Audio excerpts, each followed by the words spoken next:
ដំណឹងបន្ទាន់បងប្អូនជាទីគោរពរាប់អានថៃនៅពេលនេះកំពុងតែឡាំប៉ាយ៉ាងខ្លាំងបន្ទាប់ពីសម្ដេចបវរធិបតីបានបកស្បែកមុខបាទទៅកាន់សារព័ត៌មានល្បីលំដាប់ថ្នាក់ពិភពលោកគឺ Reuters ឃើញថាសៀមនៅពេលនេះបាទឡាំប៉ានៅមិនស្ងៀមនោះទេឥឡូវនេះលោកសីហាស័កដែលជាបាទរដ្ឋមន្ត្រីក្រសួងការបរទេសរបស់ថៃ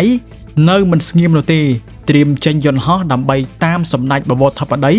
ទៅដល់ប្រទេសស្វីសនិងប្រទេសបារាំងខណៈដែលសម្ដេចបវរធិបតីរបស់កម្ពុជាគ្រងនឹងចូលកិច្ចប្រជុំនាថ្ងៃទី19នេះព្រឹកនេះហើយនឹងបន្តដំណើរទៅប្រទេសស្វីសនិងប្រទេសបារាំងដើម្បីទៅយកឯកសារសំខាន់តាក់ទងជាមួយនឹងឯកសារព្រំដែនដែលបន្សល់ទុកពីសម័យបារាំងដែលធ្លាប់ជាអតីតអាណាព្យាបាលមកលើកម្ពុជាកាលពីសម័យមុនបាទឥឡូវនេះគឺថាទៅឲ្យបងប្អូនណាត្រៀមយន្តហោះទៅតាមសម្ដេចបវរធិបតីតែម្ដងខណៈដែលជនជាតិថៃដែលរស់នៅតាមបន្ទាត់ព្រំដែនថៃនិងកម្ពុជានេះបាទកំពុងតែជេរប្រតិចទៅកាន់រដ្ឋាភិបាលថៃដោយសារតែបាទពួកគាត់នឹងគឺរស់នៅក្នុងជីវភាពពិបាកពេកដោយសារតែបាទរាជរដ្ឋាភិបាលថៃឬក៏បាទក្រមបកថៃបកយោធានឹងបានបិទព្រំដែនរវាងកម្ពុជានិងថៃដោយឯកតោភាគីដែលធ្វើឲ្យបាទពលរដ្ឋដែលរស់នៅតាមបន្ទាត់ព្រំដែននោះគឺពិបាកប្រកបរបរមិនមានបាទលុយកាក់ឬក៏សេដ្ឋកិច្ចរបស់ពួកគាត់ធ្លាក់ចុះយ៉ាងខ្លាំងបាទអនុញ្ញាតគ្រប់ជំរាបសួរពុកម៉ែបងប្អូនជាទីគោរពរាប់អានបាទថ្ងៃនេះខ្ញុំបានលើកយកនៅព័ត៌មានថ្មីបំផុតដើម្បីមកចែករំលែកជាដំណឹងទៅកាន់បងប្អូនជនរួមជាតិឲ្យបានដឹងសម្រាប់បងប្អូនថ្មីដែលមិនទាន់បាទ Subscribe YouTube ខ្ញុំបាទទេបាទកុំភ្លេចចុច Subscribe នៅខាងក្រោមម្នាក់មួយដើម្បីនឹងទទួលបានព័ត៌មានថ្មីបន្តបន្ទាប់អំពីខ្ញុំបាទទៀតបាទពុកម៉ែបងប្អូនជាទីគោរពរាប់អានបាទកាលពីម្សិលមិញនេះបាទសម្ដេចបវរធិបតីបានធ្វើដំណើរទៅកាន់បាទប្រទេសអាមេរិកដើម្បីត្រៀមនឹងចូលប្រជុំនៅក្នុងបាទក្រុមប្រឹក្សាសន្តិភាពរបស់លោក Donald Trump ឆ្លៀតពេលជាមួយគ្នានោះដែរសម្ដេចបវរធិបតីហ៊ុនម៉ាណែតដែលជានាយករដ្ឋមន្ត្រីនៃប្រទេសកម្ពុជារបស់យើងនេះបានផ្ដល់បទសម្ភាសន៍ទៅកាន់សារព័ត៌មានល្បីលំដាប់ថ្នាក់ពិភពលោកគឺបាទសារព័ត៌មាន Reuters បាទសម្ដេចបវរធិបតីក៏បានរាយការណ៍អំពីអ្វីដែលខាងយោធាថៃឬក៏រដ្ឋាភិបាលថៃនេះបាននឹងកំពុងតែធ្វើមកលើកម្ពុជានៅតាមបន្ទាត់ព្រំដែនមានដូចជាការដាក់ទូកុងតឺន័រ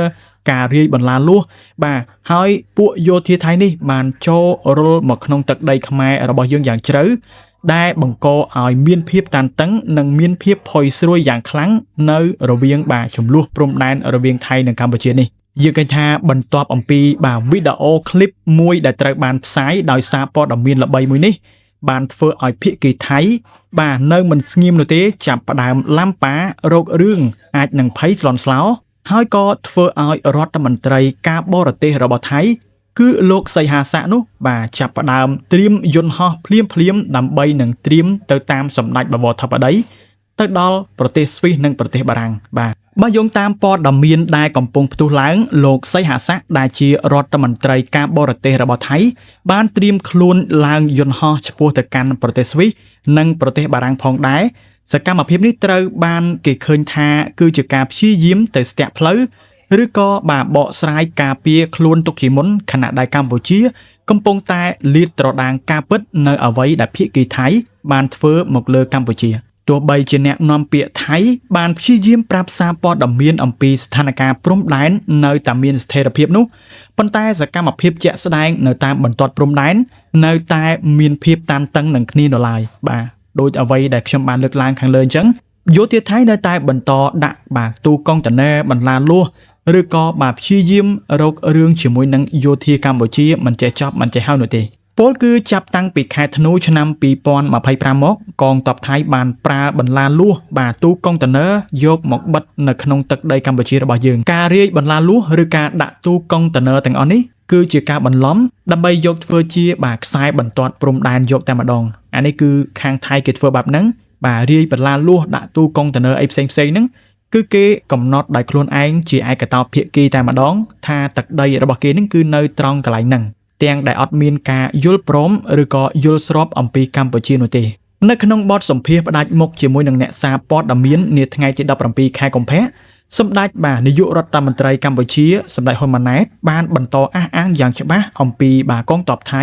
កំពុងតែកាន់កាប់ទៅលើទឹកដីខ្មែរលើសពីអ្វីដែលពួកគេធ្លាប់បានអះអាងកាលពីមុនកន្លែងនេះគឺមានន័យថាកាលមុនបាទថៃគេ ធ្លាប់អះអាងថាទឹកដីគេនៅត្រង់នេះអញ្ចឹងណាតែជាក់ស្ដែងបន្ទាប់អំពីការប្រយុទ្ធគ្នា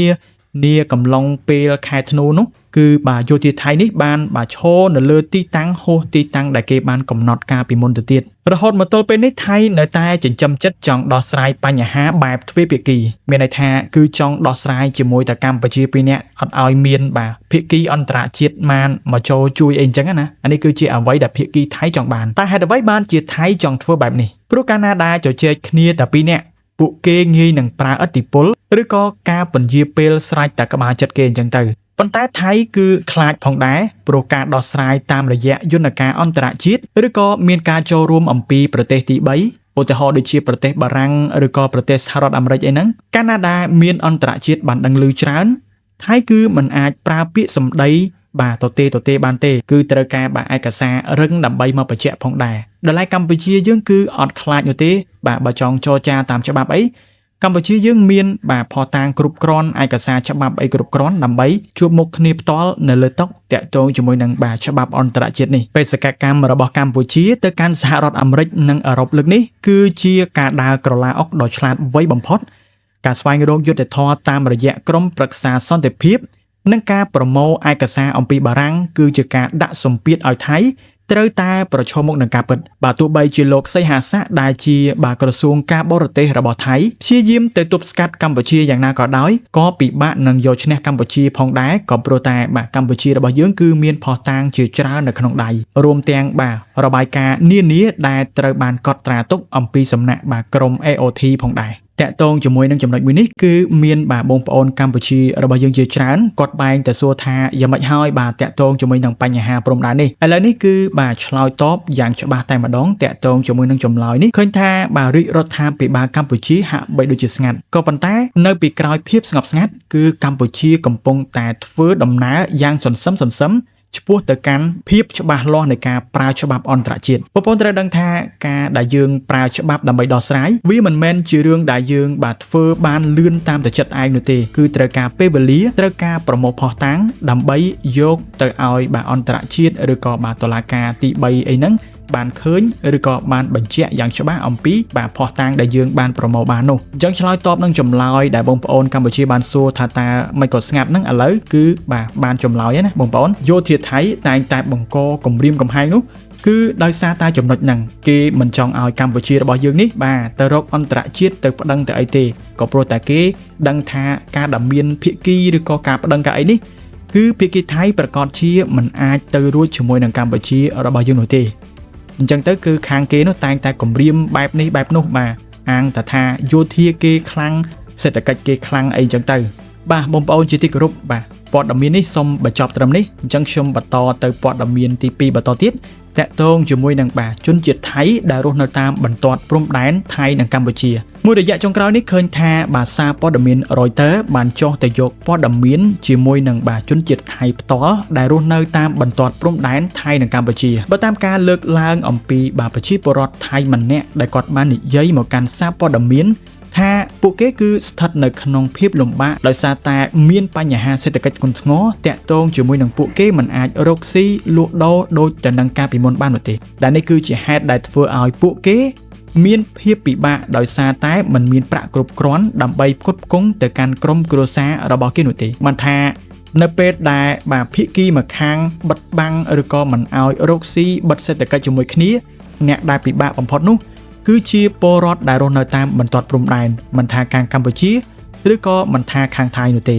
សម្រាប់ព័ត៌មាននៅថ្ងៃនេះមានប៉ុណ្ណេះសម្រាប់បងប្អូនថ្មីកុំភ្លេច Subscribe Channel YouTube ខ្ញុំបាទម្នាក់មួយដើម្បីនឹងទទួលបានព័ត៌មានថ្មីហើយយើងនឹងជួបគ្នានៅវីដេអូក្រោយៗបន្ថែមទៀតជម្រាបលា